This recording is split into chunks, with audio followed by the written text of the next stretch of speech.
There are two powers that direct humans' lives every day, and both are extremely important to us. The first power ensures that justice is kept among the community. That is the state.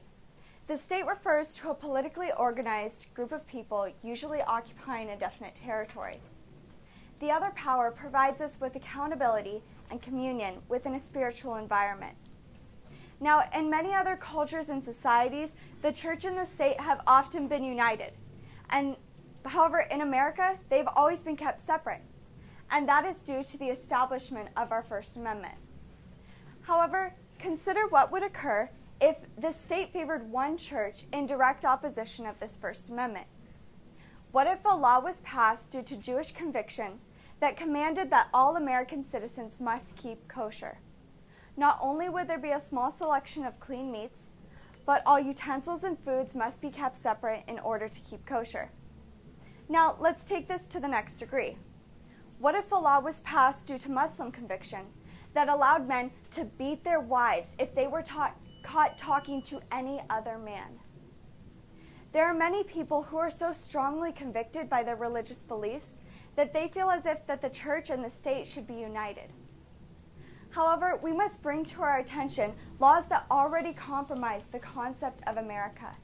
And if we choose to best promote both the church and the state, we must instead keep them separate entities. Our history began with men and women who simply dreaded England's government. So they risked their lives traveling to America. And for years and years, they continued to fight for principles which they felt were imperative to a nation's success. In order to form a more perfect union, our founding fathers established standards for our government to achieve. As the Constitution states, these standards are to establish justice, ensure domestic tranquility, provide for the common defense, promote the general welfare, and to secure the blessings of liberty to themselves and to their posterity. As history continued on, the Constitution was simply not enough, and thus the Bill of Rights were created. Our First Amendment, which is also referred to as our first freedom, was a result of the remembrance of what had occurred in England, because for so long men and women had lived without the opportunity to have the freedom of religion. But finally, a group of men stood up against this limitation. And this resulted in many of our founding fathers varying in their religious beliefs. There was a study done by a professor of history at Baylor University by the name of Thomas Kidd, who found that our founding fathers believed in everything from Calvinism to Catholicism to deism to partaking in Freemasonry. And this freedom that was so incredibly important to them reads, that Congress shall make no law respecting the establishment of a religion, or prohibiting the free exercise thereof, or abridging the freedom of speech, or of the press, or of the right of the people to peaceably assemble, and to petition to the government for a redress of grievances. This first clause within our First Amendment is also referred to as our Establishment Clause, and this clause protects our diverse faiths from being condemned or favored by the state. In this thesis, I argue that within a pluralistic society such as ours, just laws can only arise from a common morality that can be affirmed by people from a variety of religions. In America, we have the unique opportunity to have our protection of our freedom of religion.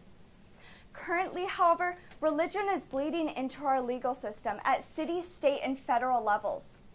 And if we desire to protect this freedom, we must instead realize the repercussions that combining the church and state has led to in the past and will continue to lead to later on. Not only this, but if we deviate from our First Amendment, we deviate from the just, the free, and the powerful nation that our founding fathers intended for us.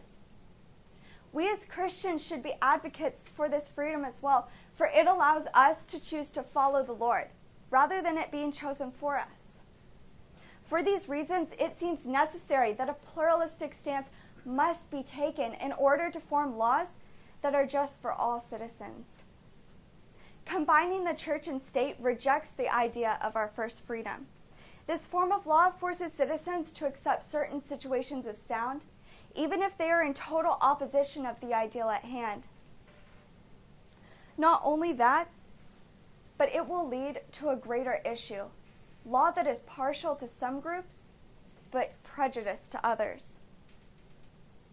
Law is the instrument that the government uses to keep order, to protect its citizens, and to serve its citizens within our country.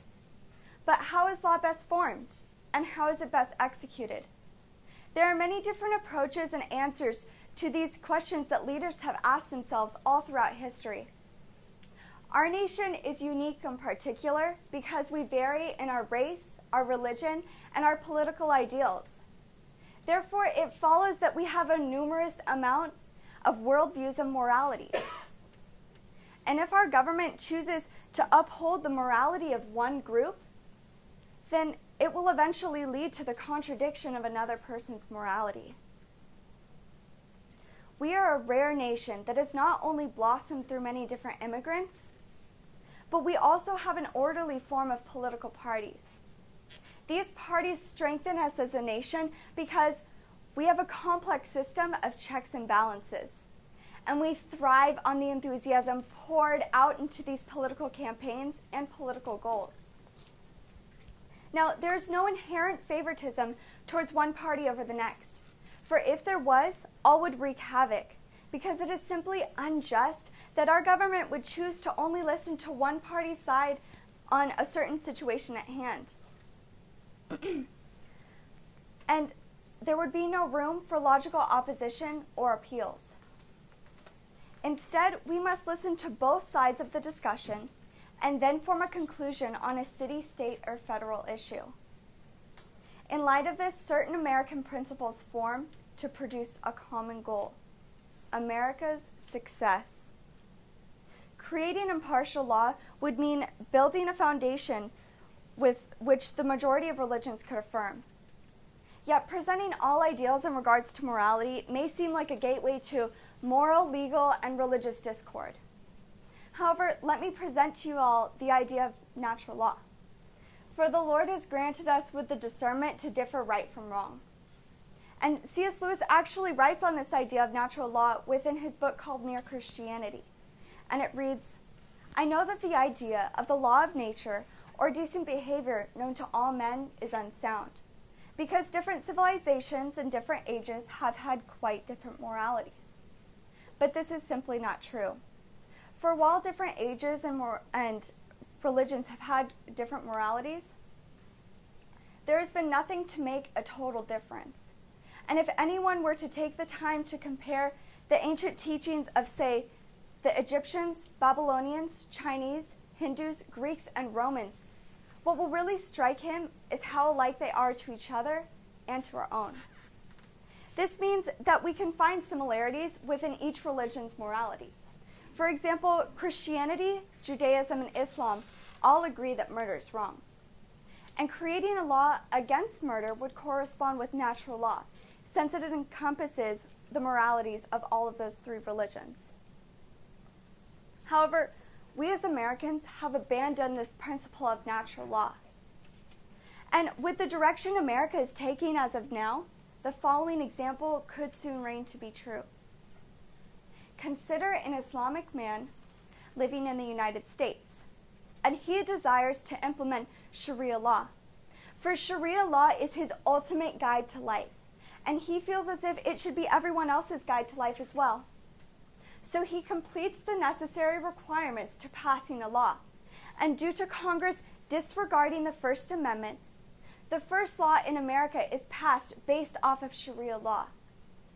Now he continues in this process over and over again, and Congress continues passing these laws. Soon we are living in a nation that is based off of Sharia law. How might any of you react to this situation? This is just a guess, but I doubt that one single person in this room desires to live under Sharia law. For within the standards of Sharia law, you are allowed to take justice into your own hands. This regularly leads to the chopping off of limbs, genitalia, and the stoning of men and women. Now, we would never think to have this type of justice system within America, but what we have already adopted and are in danger of adopting is the principle, partial law. We as Christians are guilty of this as well, because we have already established blue laws in what is called the Bible Belt of America. Blue laws are laws that keep the Sunday holy according to most Christians living in the South.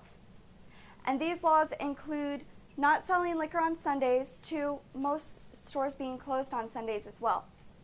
And now I understand what you're all thinking. The parallel that I'm trying to draw between these two examples seems a little fuzzy. For these examples seem vastly and wildly different. But what these both have in common is the purpose behind the law, and that is to promote a certain religion's morality. In America, we seek to provide equality and justice, but to provide freedom above all. Freedom is something deeply important to American history and continues to be an important part of our identity today. An impartial law remains crucial in achieving this goal of freedom. For if freedom only represents one group of citizens, can it be true freedom for all? Instead, an equal representation must present itself in achieving this goal of freedom. The church and the state are both two great powers, and they both affect a citizen's life dramatically. But this effect must be positive. Due to the fact that law is supposed to benefit the general welfare and not just one particular group, it is improper to form laws that only benefit one particular group of citizens. For propriety, honor, justice, and consistency, we must instead establish and create laws that are formed off of a common morality and can be affirmed by people from a variety of religions. Thank you.